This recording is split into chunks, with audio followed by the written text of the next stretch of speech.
Some legends never truly die. They just wait for the moment when nothing else will do. Colonel Zachariah Thorne had been erased from the world for 20 years. But when China's new superweapon approached the USS Ford, the ghost pilot took to the skies one last time. This time, in front of the entire world. From which city in the world are you watching this video today? If stories that prove the impossible becomes possible excite you, consider subscribing.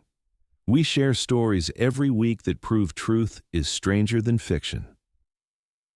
The mist hung heavier than usual over the South China Sea that night.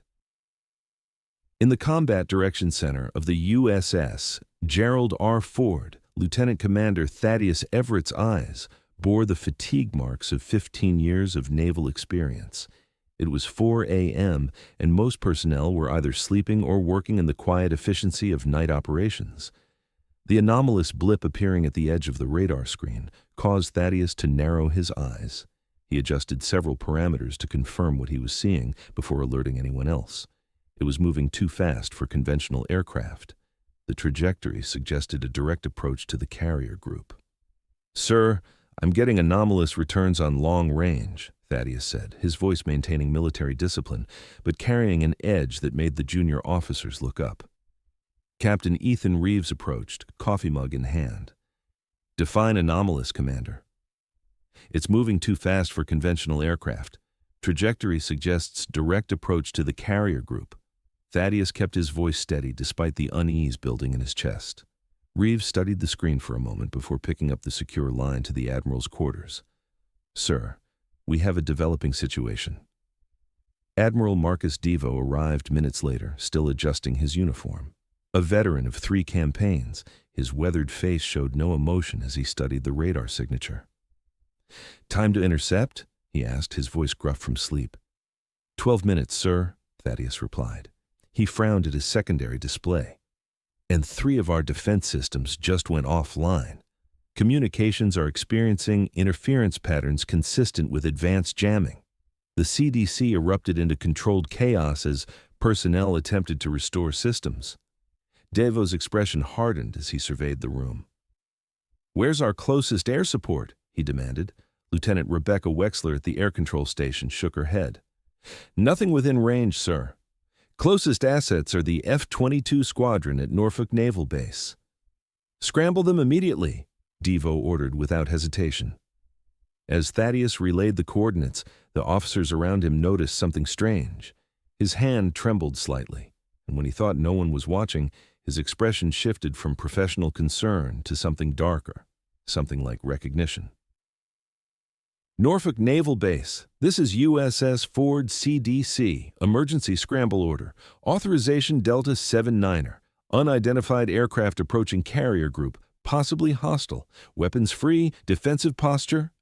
Thaddeus completed the transmission and turned to find Admiral Devo watching him intently. "You've seen this before," the Admiral said quietly. "Not a question." Thaddeus maintained his composure. "Just a feeling, sir. Something about the signature seems familiar." The Admiral's eyes narrowed slightly before he turned his attention back to the tactical display. "Keep me informed of any changes." "Yes, sir." Thaddeus returned to his station, aware that he'd nearly revealed too much. Some secrets were better left buried, especially those that had been officially erased 2 decades ago. Captain Artemis Phoenix Callahan was dreaming of flight when the alert klaxon tore through her quarters at Norfolk Air Base. By the time the mission briefing came through her earpiece, she was already halfway to the hangar. "Hostile approach, carrier group under potential attack, systems compromised," the voice crackled. "Phantom squadron scramble immediately." 4 minutes later, Artemis led her flight of 4 F-22 Raptors into the pre-dawn sky, afterburners painting orange streaks across the darkness. Each Raptor represented the pinnacle of American air superiority, stealth, super cruise capabilities, and integrated avionics that made them nearly invincible in air-to-air combat. "Phantom lead to control," she radioed. "ETA to intercept 9 minutes. The response came from the carrier rather than base command. "Phantom lead, this is Ford CDC, Lieutenant Commander Everett speaking. Approach with extreme caution. Bogey is demonstrating unusual capabilities.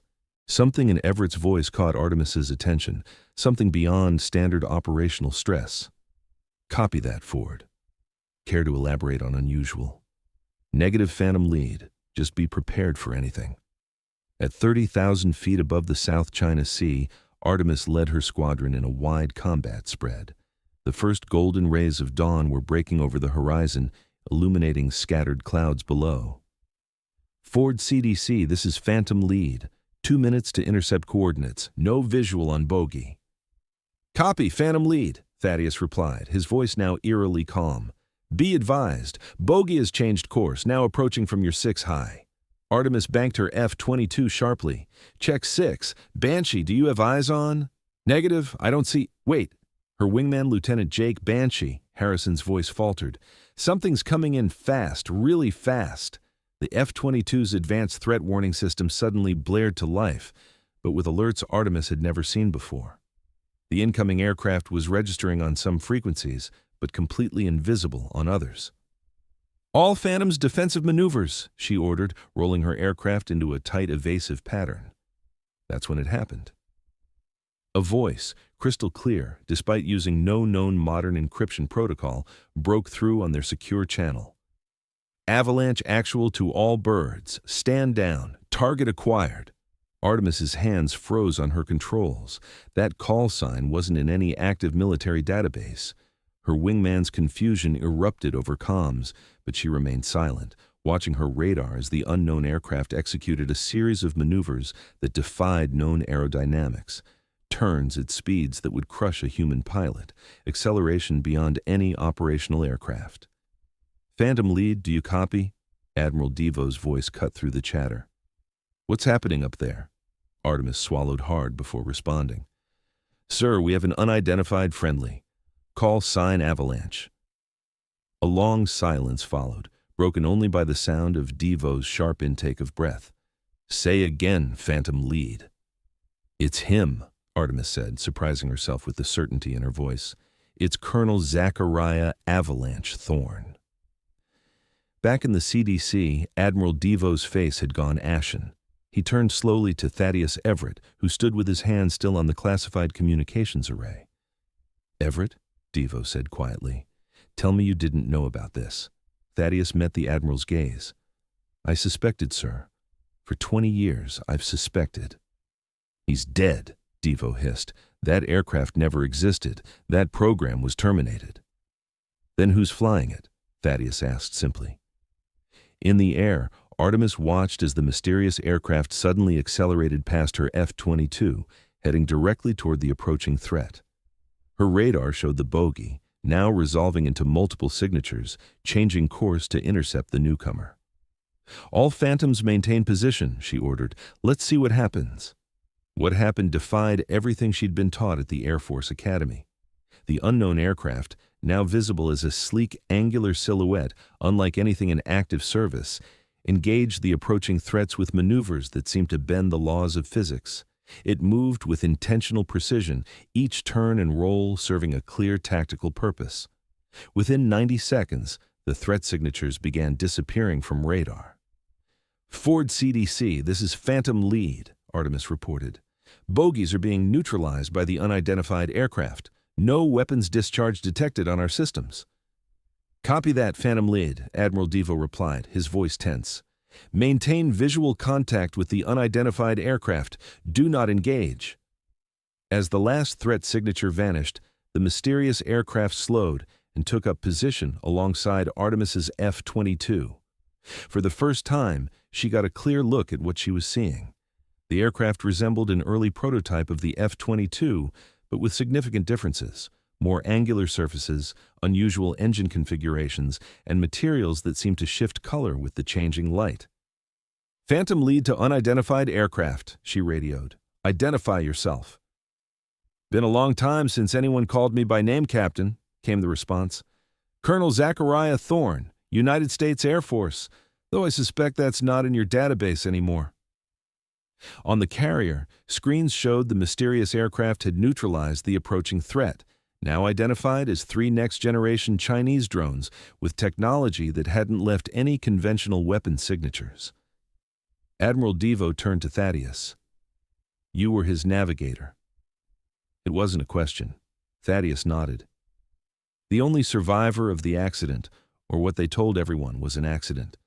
The Wraith program was decommissioned 20 years ago, all prototypes destroyed, all personnel reassigned or silenced. Or silenced, Thaddeus finished, except he wasn't killed, and that aircraft, the XV-44 Wraith, clearly wasn't destroyed. The flight deck of the USS Gerald R. Ford buzzed with activity as preparations for an unscheduled landing took place. Captain Artemis Callahan circled above with her F-22 squadron, escorting the mysterious aircraft that had appeared out of nowhere to neutralize an advanced threat. As Artemis's squadron landed on deck, the unidentified aircraft began its approach. The deck crew watched in stunned silence as the aircraft touched down with perfect precision. Despite being a model none of them recognized, the sleek angular craft rolled to a stop, steam rising from surfaces that seemed to absorb rather than reflect the morning sunlight. Against all protocols, Lieutenant Commander Thaddeus Everett burst onto the flight deck, ignoring shouts from security personnel. He stopped 20 paces from the aircraft as its canopy slowly lifted. The pilot who emerged moved deliberately, each motion suggesting both age and extraordinary discipline.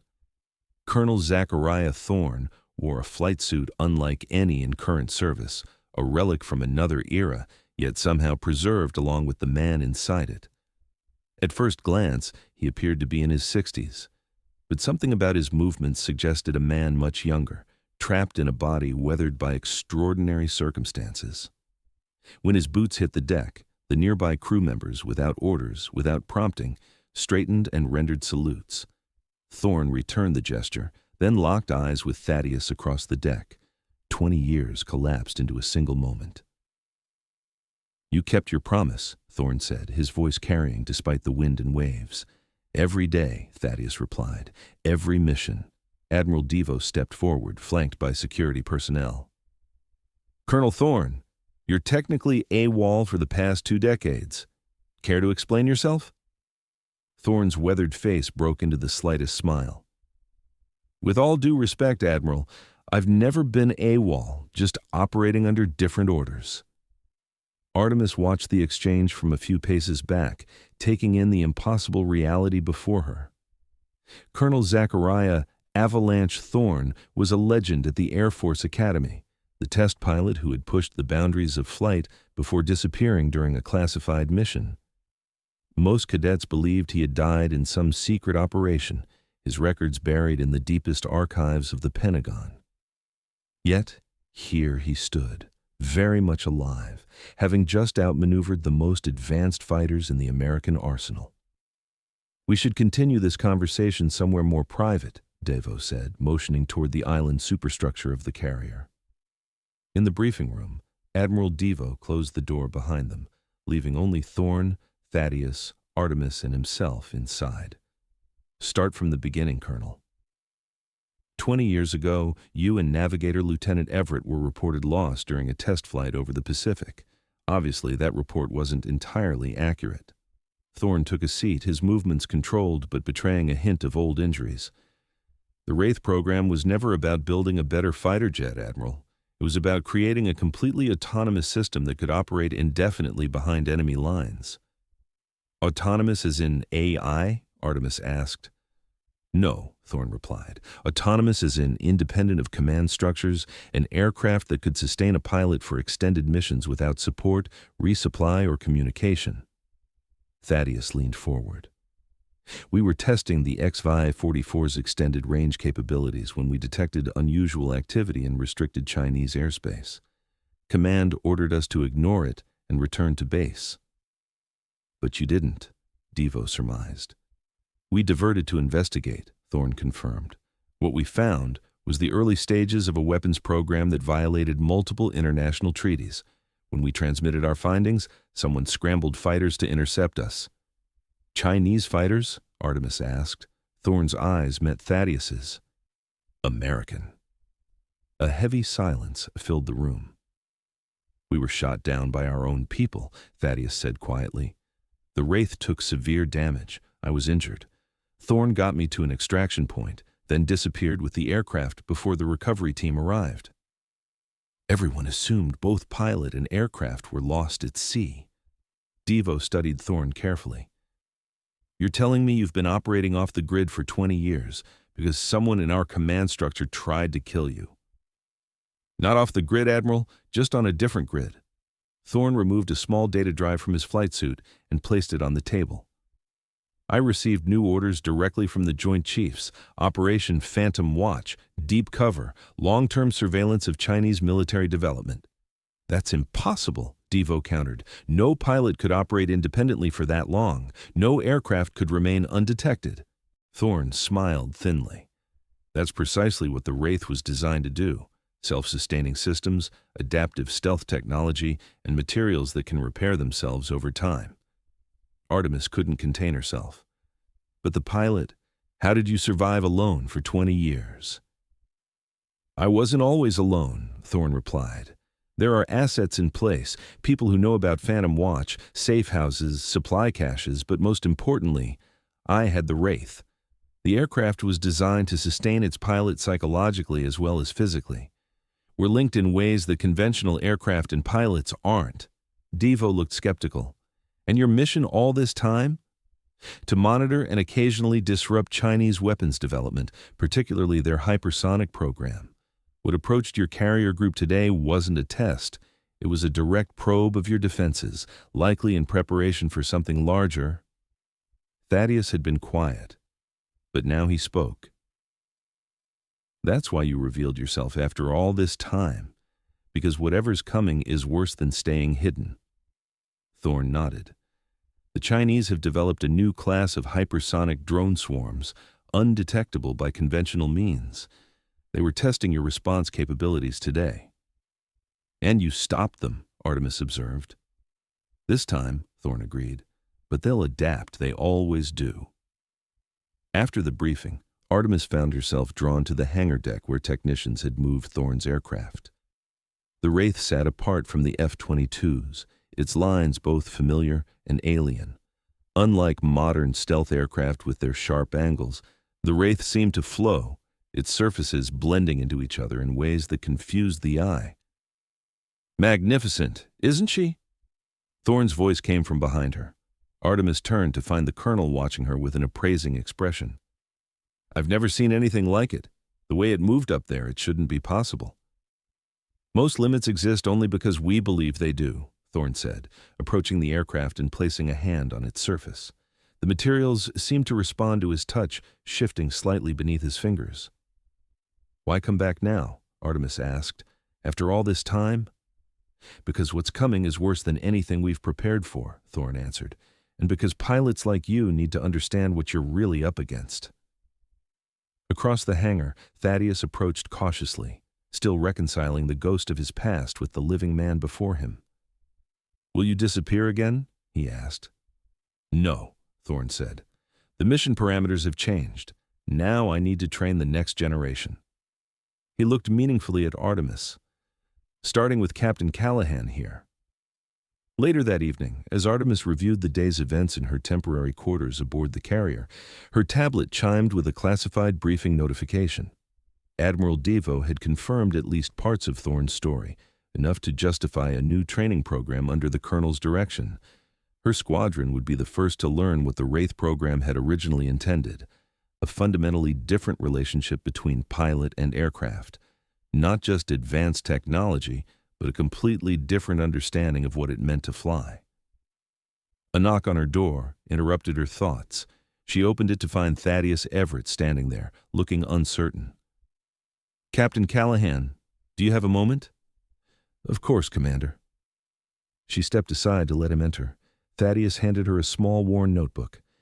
"These are my notes from the original Wraith program, technically still classified, but Thorne thinks you should see them before training begins." Artemis accepted the notebook with reverence. "Thank you, but why me? Why my squadron?" "Because Thorne sees something in you, the same thing the original program looked for." Thaddeus hesitated. "It's not just about reflexes or technical skill. It's about intuition, about understanding flight as something more than just physics and engineering." I'm not sure I understand. You will. Thaddeus moved toward the door. Just remember, what Thorne is going to teach you goes against everything in the manual. The question isn't whether you can learn it, but whether you can unlearn everything else first. The next morning, as dawn broke over the carrier, Artemis found Thorne on the flight deck watching the horizon. "I read the notebook," she said. Thorne nodded without turning. "And it's incredible, but I'm not sure I believe all of it is possible." "That's the first obstacle," Thorne replied.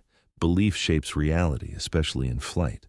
The Wraith doesn't just respond to physical input, it responds to intention, to thought itself." "Like mind control?" "Like a partnership," Thorne finally turned to face her. "The modern military has moved toward removing the human element, replacing pilots with drones and AI. But the Wraith program discovered that the human element is actually the most valuable component when integrated properly." Artemis looked toward the hangar where the mysterious aircraft waited. "When do we start?" "We already have." Thorne handed her a flight helmet unlike any she'd seen before. "Today you'll observe from the back seat. Then we'll see if you're ready to unlearn everything you think you know about flying." Under the desert sunset, the legacy of 2 generations of pilots merged into one. Excellence without limits, courage without borders, and the understanding that some legends never truly die. They just wait for the moment when the world needs them most.